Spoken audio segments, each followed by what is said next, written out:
시간 함께 보실 하나님 말씀은 누가복음 1장 18절에서 25절까지 말씀입니다. 누가복음 1장 18절에서 25절까지 말씀 한 절씩 교독하시겠습니다. 사가랴가 천사에게 이르되 내가 이것을 어떻게 알리오 내가 늙고 아내도 나이가 많으니이다.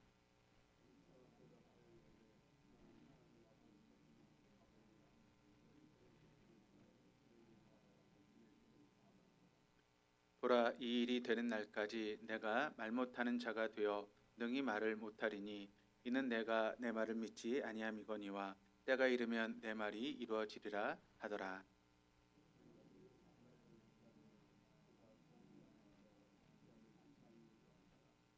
그가 나와서 그들에게 말을 못하니 백성들이 그가 성전 안에서 환상을 본 줄 알았더라. 그가 몸짓으로 뜻을 표시하며 그냥 말 못하는 대로 있더니 이후에 그의 아내 엘리사벳이 잉태하고 5달 동안 숨어 있으며 이르되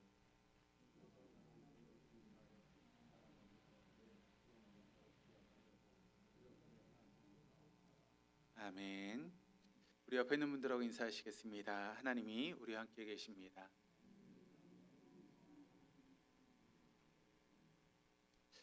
오늘 이 저녁도 하나님 앞에서 예배하는 우리 모두에게 하나님 주시는 은혜와 은총이 넘치는 귀한 시간 될 수 있기를 주님의 이름으로 축복합니다.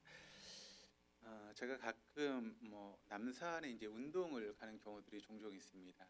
이렇게 남산 이제 정상까지 가든가 아니면 남산 이렇게 둘레길을 이렇게 가는 경우가 종종 있는데 남산을 가다 보면 가끔씩 이제 다람쥐를 볼 때가 종종 있죠.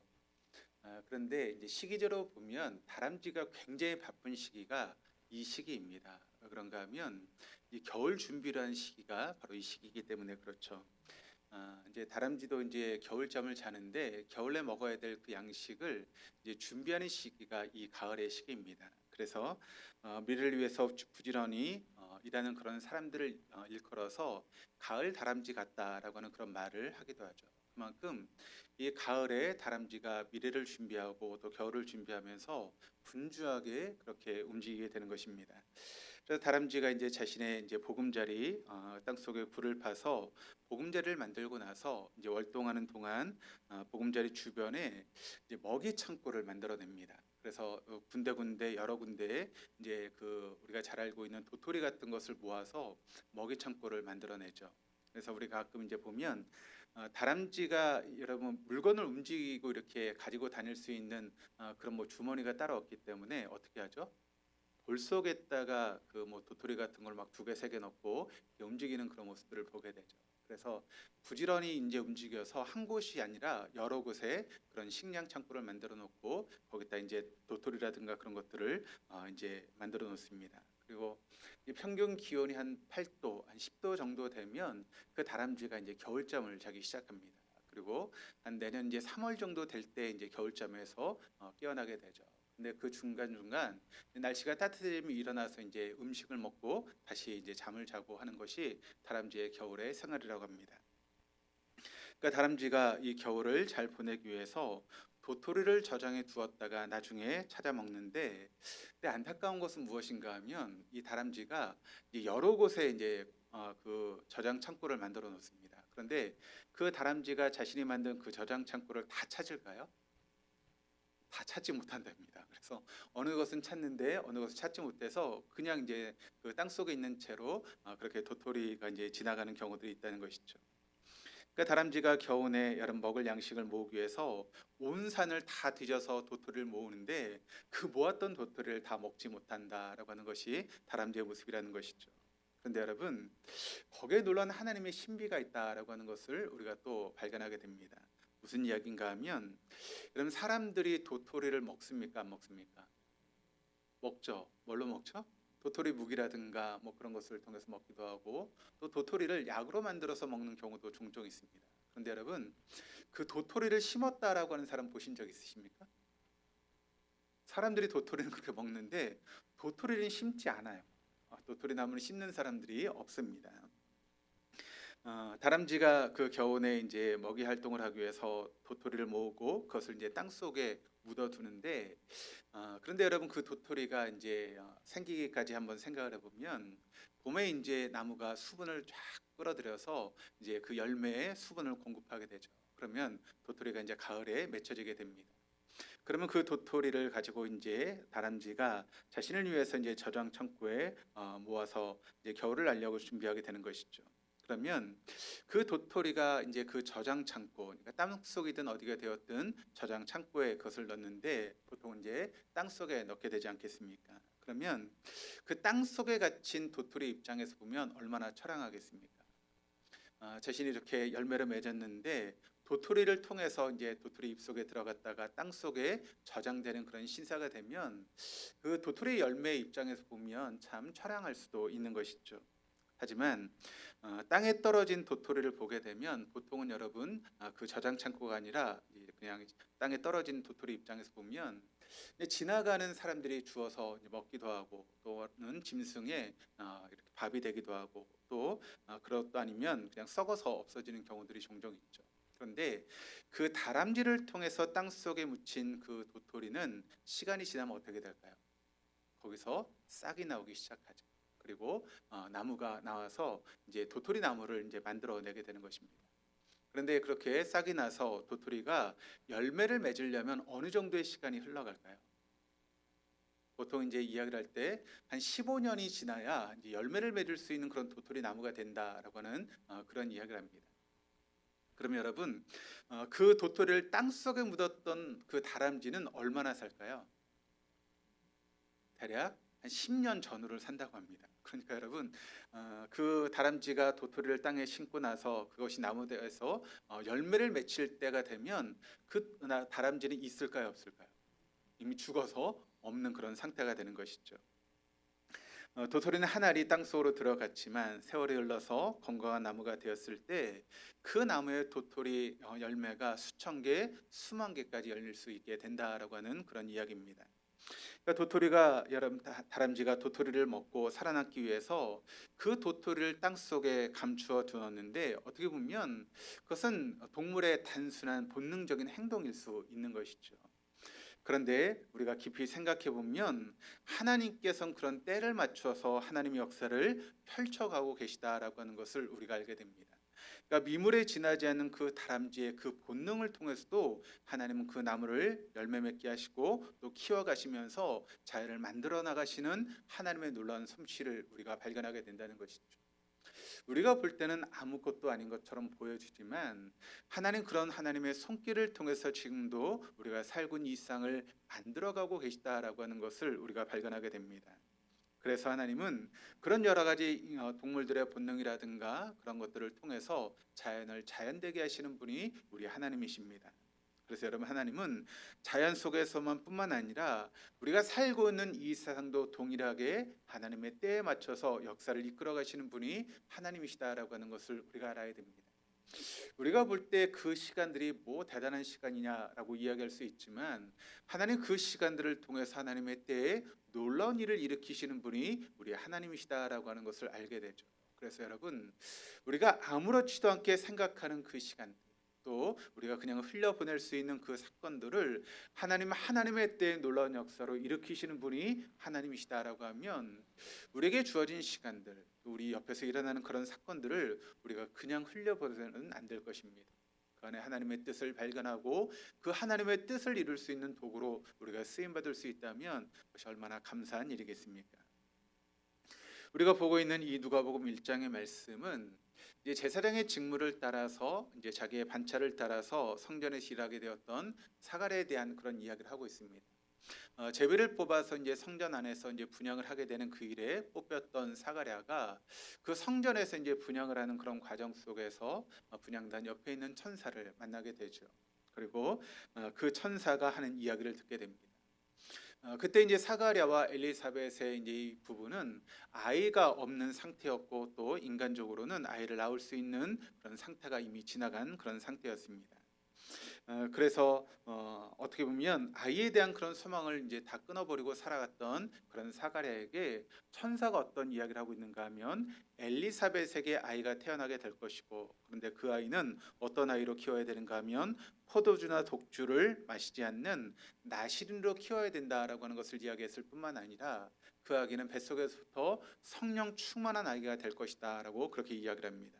뿐만 아니라 모든 이스라엘 백성들을 하나님께 돌아오게 할 뿐만 아니라 오시는 주님을 맞이하는 그래서 백성다운 백성으로 준비하게 하는 그런 일을 감당하게 되는 그런 아들이 될 것이다라고 하는 것을 천사가 사가랴에게 이야기해 주죠.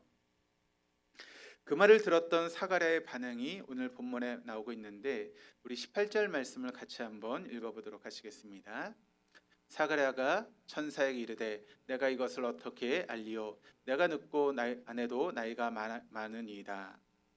자, 여기 내가 이것을 어떻게 알리오라고 하는 그런 단어가 나오고 있는데, 이것은 논란과 부정의 의미로 쓰이고 있죠. 그런데 이 부분을 이제 다른 성경이 어떻게 번역을 하고 있는가 하면 메시지라고 하는 그런 성경이 있습니다. 그런데 거기서 보면 이 부분을 이렇게 번역을 하고 있습니다.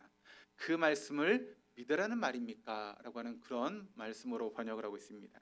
그러니까 지금 사가랴가 이제 천사에게 이야기를 듣지 않습니까? 너하고 엘리사벳 사이에 요한이라고 하는 아들이 태어나게 될 텐데 그 아들은 나신이 될 것이고 또 어머니의 태중에 성령 충만할 뿐만 아니라 백성들을 하나님께 돌아오게 하고 또 주님의 길을 예비하는 그런 사람이 될 것이다 라고 하는 그 이야기를 듣고 사가랴가 어떤 반응을 보이고 있는가 하면, 아니 그 말을 어떻게 믿으란 말입니까? 라고 하는 반응을 보이고 있다는 것이죠.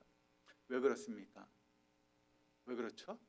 지금 사가랴나 엘리사벳은 아이를 낳을 수 있는 그런 상태가 아니다라고 말씀을 드렸죠. 그러니까 인간의 몸으로 지금 아이를 더 이상 낳을 수 있는 그런 상태가 아니게 되었다는 것입니다. 그러니까 도저히 있을 수 없는 그런 일 아니겠습니까? 그러니까 우리 인간의 생각, 인간의 경험, 인간이 살아왔던 그런 모든 삶의 그런 모습들을 통해서 보면 이 말은 도저히 있을 수 없는 일이고 이루어질 수 없는 그런 일입니다. 그러다 보니까 사가랴 그냥 인간적인 생각으로 생각해 보면 그 말은 도저히 믿을 수 없는 말이 되는 것이죠. 그래서 그 말을 믿으란 말입니까? 라고 이제 반어적으로 그렇게 이야기를 하고 있는 것이죠. 사가랴가 그렇게 이야기할 수밖에 없는 것은 그 후에 이제 나오는 것처럼 내가 늙고 아내도 나이가 많이 있습니다라고 하는 그 이야기를 통해서 이제 육체적으로 이제 아이를 낳을 수 있는 그런 상태가 아니다라고 하는 것을 사가랴가 이제 이야기하고 있는 것이죠. 여기 이제 나이가 많다라고 하는 이 말을 이제 원어적으로 보면 이제 어떤 말이 되는가 하면 많은 날 속으로 들어갔다라고 하는 그런 뜻입니다. 그러니까 거기에는 여러분 사가랴가 지내왔던 수없이 많은 날들이 그 하나에 들어갔다는 것입니다. 사가랴와 엘리사벳의 기대와 소망, 또 아이를 바라보면서 보냈던 인내와 한숨, 그리고 이제는 포기했던 그 모든 포기가 바로 그들이 살아왔던 날 속에 들어갔다라고 하는 그런 의미입니다. 아마 제사장 부부였던 사가랴와 엘리사벳이 결혼했을 때 모든 부부가 그러하듯이 여러분 자신의 가정에 자녀에 대한 그런 기대를 가지고 여러분 결혼하지 않았겠습니까? 우리 가정에 몇 명의 아이를 낳을까라고 하는 그런 마음도 가지고 있었을 것이고 또 이 정도의 아이들은 있었으면 좋겠다라고 하는 그런 마음을 가지고 아마 자녀가 낳기 위해서 애를 쓰고 있었을 것입니다. 특별히 이제 유대인이나 또 그 당시 상황을 보면 그 이제 부부 사이에 있는 자녀는 하나님이 복으로 주신 것으로 생각하고 있었던 그런 시대입니다. 그래서 그들의 삶 가운데 이제 자녀가 없다라고 하는 것은 하나님께 저주받은 것과 마찬가지로 사람들이 생각하고 있었던 것이죠.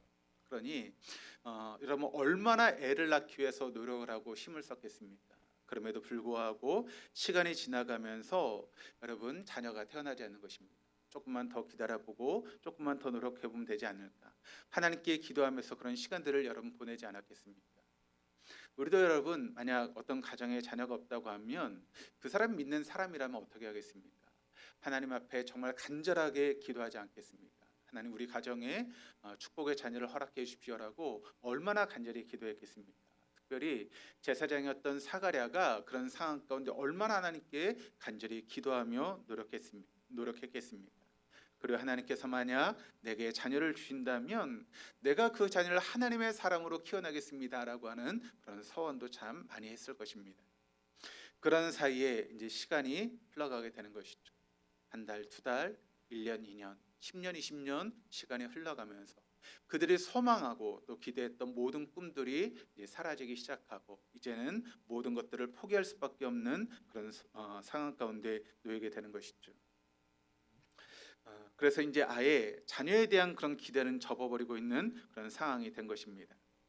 비록 사가랴와 엘리사벳에게 자녀가 없을지라도 두 사람이 살아왔던 그 모든 삶이 하나님 앞에 경건한 그런 삶을 살아왔기에 많은 날들을 의미 있게 보낼 수 있었을 것입니다.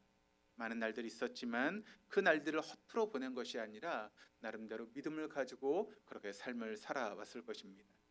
그래서 이제는 그 가정 가운데 자녀가 없다는 것, 그것이 큰 문제이고 또 사람들에게 수치가 되는 그런 문제가 되기도 했지만 그 모든 것들을 수용하고 또 그래도 이 상태에서 믿음으로 살아가려고 애를 쓰고 몸부림치는 것이 바로 사가랴와 엘리사벳 부부의 모습이었을 것입니다.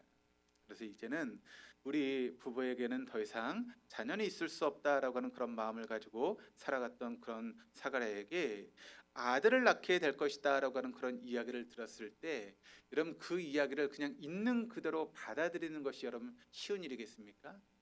결코 쉽지 않았을 것입니다. 오랜 시간 기대하고 또 소망을 품고 기도하며 많은 시간들을 보냈는데 그 기대가 포기로 이렇게 점철되고 또 그렇게 많은 소망을 가지고 기도했던 그런 모든 시간들이 이제는 기대를 접어버리는 그런 모습이 되었을 때 아들이 있을 것이다 라고 하는 그런 이야기를 듣고 그것을 곧이곧대로 믿지는 못했을 것입니다. 그래서 사가랴가 이렇게 대답할 수밖에 없었던 것이죠. 사가랴는 400년 동안 살아온 모든 이스라엘 백성 중에서 주께서 오시는 길을 준비하는 요한의 아버지로 낙점되었습니다. 놀라운 것이 전혀 놀랍지가 않습니다. 하나님은 아브라함에게 99세가 되고 사라가 89세가 되었을 때 아들을 주시는 그런 모습을 우리가 구약 성경의 말씀을 통해 알고 있기 때문에 그렇습니다. 그런데 그때 하나님께서 아브라함에게 아들을 주셨을 때 그 아브라함의 반응이 어떠한 반응을 보이는가를 성경이 우리에게 보여주고 있는데 이렇게 이야기를 하고 있죠. 우리 한번 같이 한번 읽어보시겠습니다.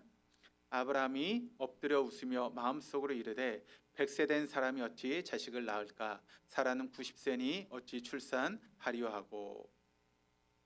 어떻게 보면 지금 사가랴가 내가 어떻게 그 말을 믿을 수 있습니까? 라고 했던 그 반응보다 지금 아브라함이 보이고 있는 반응이 훨씬 어떻게 보면 믿음이 없는 그런 반응을 보이고 있죠. 왜 그런가 하면 아브라함은 차마 하나님을 바라보고 웃지 못하고 어떻게 했는가 하면 엎드려 웃었다라고 그렇게 이야기를 하고 있습니다. 그러니까 하나님 앞에 막 웃음이 나오는데 하나님이 얘기하시는데 그 앞에서 웃을 수 없고 그러니까 엎드려서 웃은 것이죠. 그런데 여기 웃으며라고 하는 그런 단어가 나오고 있는데 여러분 이게 이제 이제 히브리어 원어를 보면 어떤 단어인가 하면 그냥 웃는 그런 의미가 아니라 비웃다라고 하는 것입니다.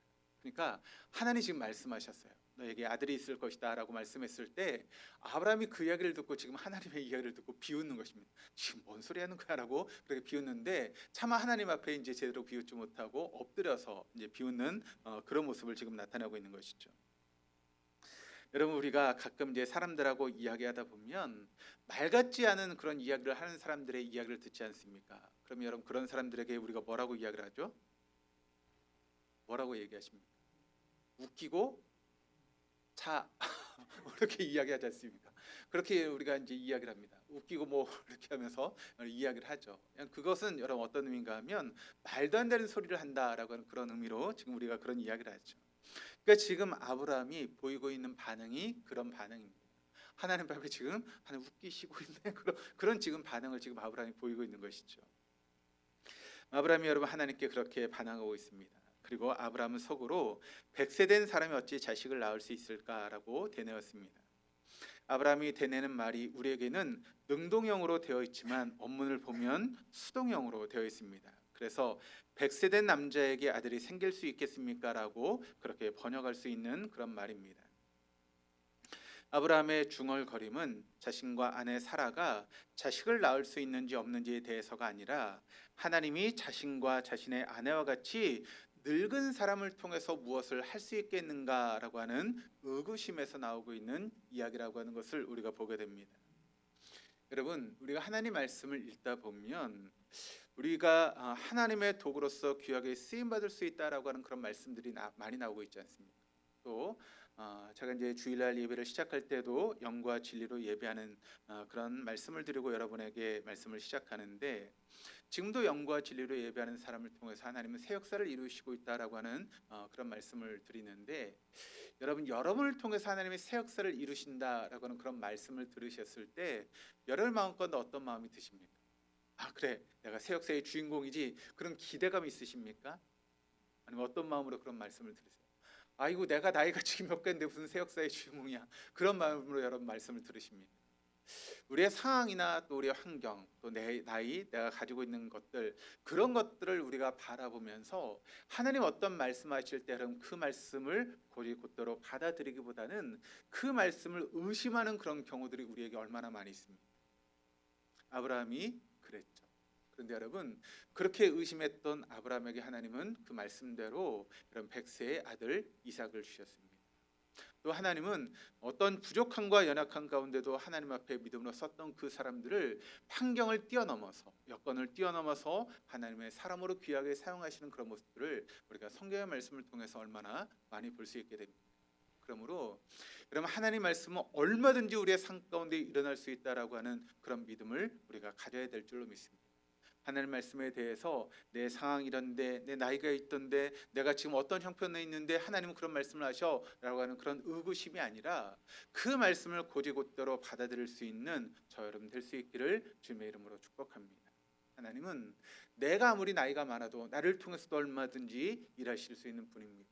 아니, 내가 지금 환경이 하루하루 먹고 살기도 힘든 상황인데 무슨 하나님께서 나를 들어서 귀한 도구로 쓰셔라고 하는 것도 여러분 있을 수 없는 일이에요. 하나님은 그런 모든 환경을 뛰어넘어서 일하시는 분이 우리 하나님이시기 때문에 그 말씀을 우리가 믿고 받아들이는 그런 모습이 우리에게 필요한 것이죠. 아내 엘리사벳이 아들 요한을 낳고 그 아들이 어떤 역할을 하게 될지를 듣고서도 사가랴가 믿을 수 없어 하자 주의 천사가 자신이 어떤 신분인지를 밝히고 있는데 19절 말씀이 이렇게 증가하고 있습니다. 우리 같이 한번 읽어보시겠습니다. 천사가 대답하여 이르되 나는 하나님 앞에 서 있는 가브리엘이라. 이 좋은 소식을 전하여 내게 말하라고 보내심을 받았노라. 성경에는 여러분 천사의 이름이 두 가지가 나타나고 있죠. 어떤 천사인가 하면 미가엘이라고 하는 천사와 가브리엘이라고 하는 천사가 성경에 이제 기록이 되고 있습니다. 그런데 미가엘이라고 하는 천사는 어떤 천사인가 하면 다니엘서 그리고 유다서 요한계시록에 등장하고 있는데 주의 백성들을 위해서 대적들과 싸우는 하나님의 용사로 기록되는 것이 바로 미가엘 천사이고, 또 가브리엘이라고 하는 천사가 나오고 있는데 다니엘서와 누가복음에 나오고 있는데 하나님의 사람들에게 하나님 말씀과 기쁜 소식을 전하는 그런 천사가 바로 가브리엘 천사입니다. 가브리엘 천사는 자신이 전하는 소식이 허무맹랑한 그런 이야기가 아니라 하나님의 계획이라고 하는 것을 지금 사가랴에게 증거하고 있는 것입니다. 그래서 자신이 지금 전능하신 하나님 옆에 서 있다라고 하는 그런 이야기를 말하고 있는 것이죠. 또한 자신이 전하는 이야기가 사가랴 부부는 물론이고 모든 사람을 살리는 그런 일이 되기 때문에 바로 그 소식은 좋은 소식이다라고 하는 것을 가브리엘 천사가 사가랴에게 증거하고 있습니다. 계속해서 이야기를 들었던 사가랴의 대답이 나오고 있는데 20절 말씀을 같이 한번 읽어보시겠습니다. 보라, 이 일이 되는 날까지 내가 말 못하는 자가 되어 능히 말을 못하리니 이는 내게 내 말을 믿지 아니함이거니와 때가 이르면 내 말이 이루어지리라 하더라. 사가랴가 가브리엘 천사의 말을 들었음에도 불구하고 그 말을 사가랴가 믿지 못했다는 것입니다. 여전히 의구심을 가지고 있었다는 것이죠. 왜 그럴까요?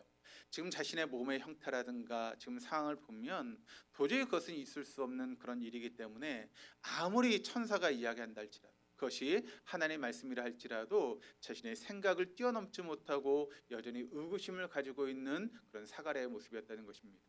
그때 천사는 그런 사가랴를 어떻게 하는가 하면 바로 그의 말문을 닫아버립니다. 더 이상 말을 할 수 없도록 그렇게 만드는 것이죠.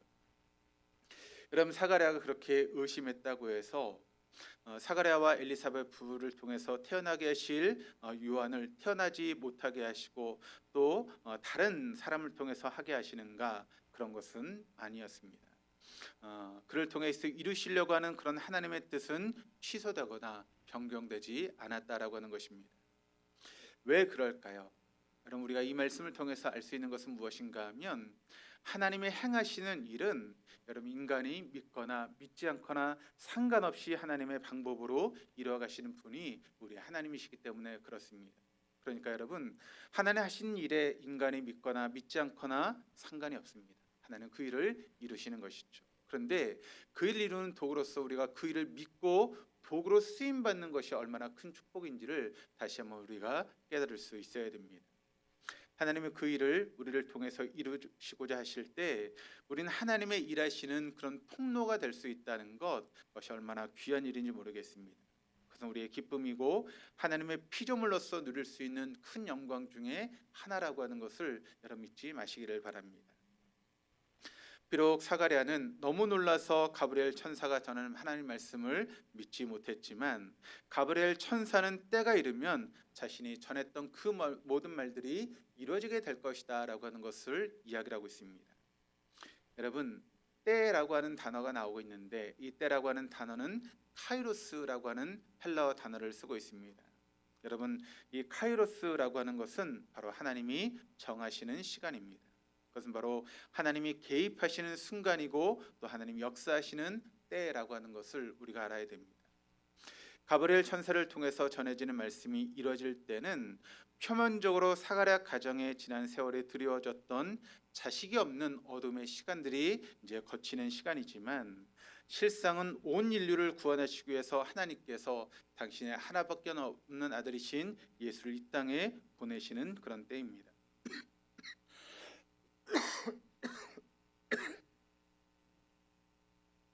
이스라엘 백성은 말라기 선지자 이후에 더 이상 선지자를 보내시지 않으신다고 하나님이 더 이상 역사하지 않는다고 생각하고 있었던 그런 시기였습니다.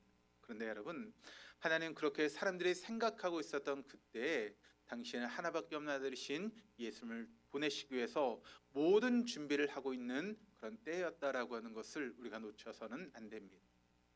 인간이 보기에 아무리 어두운 시간이라 할지라도 또 우리가 볼 때 아무런 희망이 없는 그런 시간이라 할지라도 하나님 우리에서 지금도 모든 것을 준비하시고 또 하나님이 정하신 때에 그 모든 것을 이루시는 분이 우리 하나님이시다라고 하는 것을 우리가 잊지 말아야 할 줄 믿습니다. 여러분, 창세기에 보시면 요셉이 나오고 있죠. 여러분, 요셉이 형들의 질투심 때문에 여러분 17살에 여러분 종으로 팔려가게 되지 않습니까? 그리고 30세 애굽의 총리가 될 때까지 그는 많은 어려운 가운데 있었습니다. 그러니까 그 13년의 기간 동안 억울한 종살이를 했고 또 더 억울한 감옥살이를 했던 것이 바로 요셉의 모습이었습니다. 요셉이 종살이하던 시대는 노예의 삶을 그냥 몇 개월 혹은 몇 년 하고 끝나는 것이 아니라 한 번 노예가 되면 평생 노예로 삶을 살아야 되는 그런 시대였고, 뿐만 아니라 여러분 부모가 노예였으면 그 자식까지도 노예로 평생 살아가야 되는 그런 시대였습니다. 또한 옥살이도 마찬가지입니다. 징역이 몇 년이라도 형에 정해져 있던 것이 아니라 여러분 그 노예살이는 그 감옥살이는 여러분 시간이 없는, 그러니까 끝이 없는 그런 감옥살이였던 것이죠. 그래서 뭐 특사로 풀려나거나 아니면 그 여러분 감옥에서 사형을 당하거나 둘 중에 하나로 끝나는 것이 바로 감옥살이의 모습이었습니다. 요셉은 옥살이를 하면서도 간수장에게 신임을 받아서 죄수와 모든 것들을 관리하는 그런 사람이 되었고, 또 요셉이 28살이 되었을 때 왕의 술 맡은 관원장과 떡 맡은 관원장이 감옥에 들어오게 됩니다. 여러분 한번 생각해 보시기를 바랍니다. 여러분 그 애굽에 얼마나 많은 감옥이 있었겠습니까? 그런데 그 요셉이 있는 감옥에 그 두 여러분 신하가 들어왔다라고 하는 것, 우리가 볼 땐 우연이라고 이야기할 수 있지만 하나님의 역사를 보면 그것은 우연이 아니라 하나님께서 때를 이루시기 위한 하나님의 방법으로 그 모든 것들을 이루어가고 있다라고 하는 것을 우리가 발견하게 됩니다.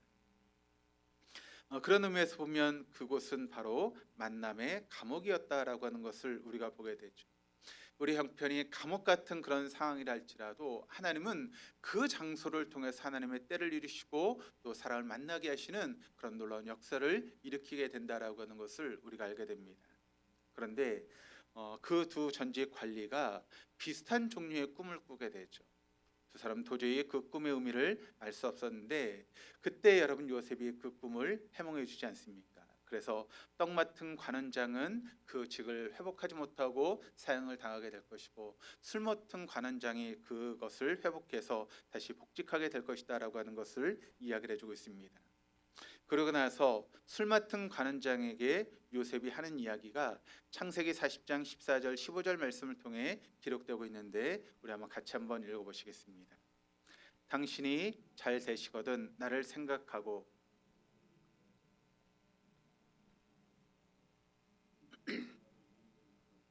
나는 히브리 땅에서 끌려온 자요 여기서도 옥에 갇힐 일은 행하지 아니하였나이다.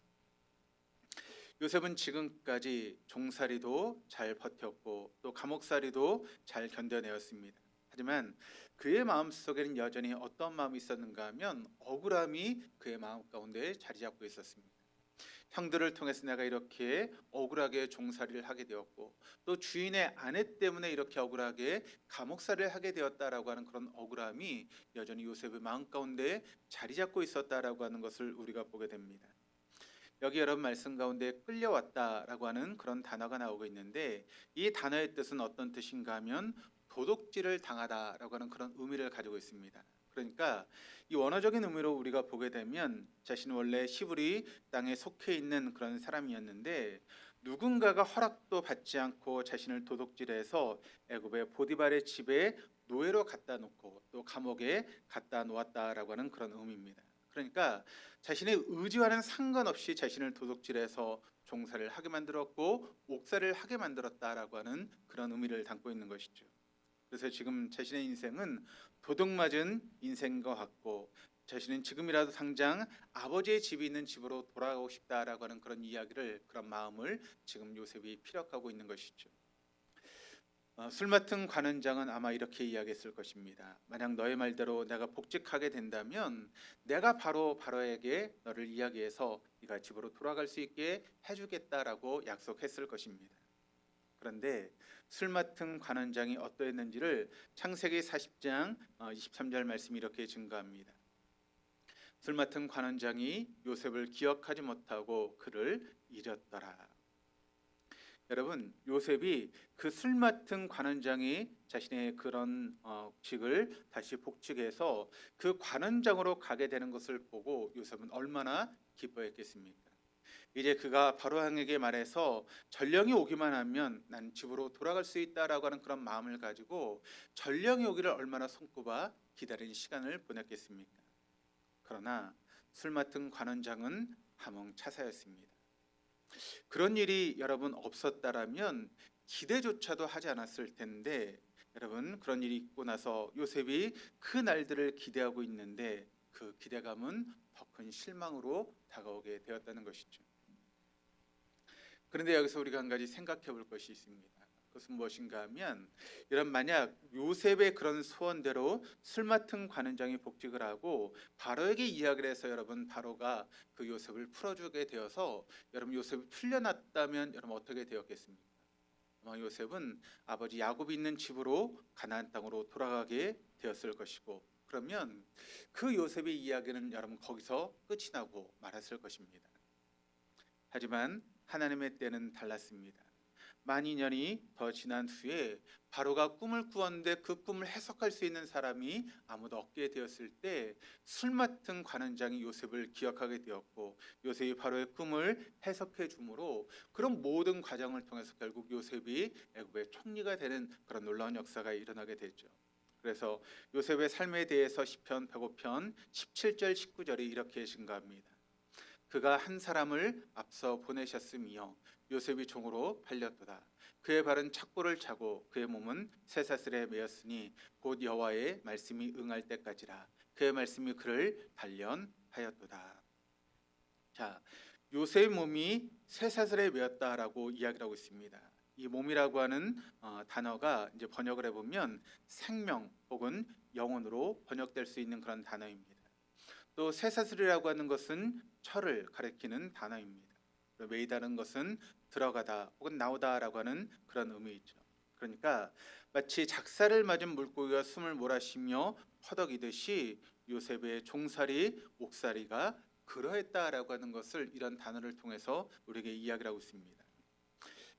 여러분, 그런 삶이 하나님의 말씀이 응할 때까지 계속되었다라고 하는 것을 시편의 말씀이 우리에게 증거하고 있습니다. 그렇다면 여러분, 한번 생각해 보시기를 바랍니다. 하나님이 능력이 없어서 요셉이 형들에게 팔려가는 그 모든 순간을 여러분 하나님께서 가만 계셨겠습니까?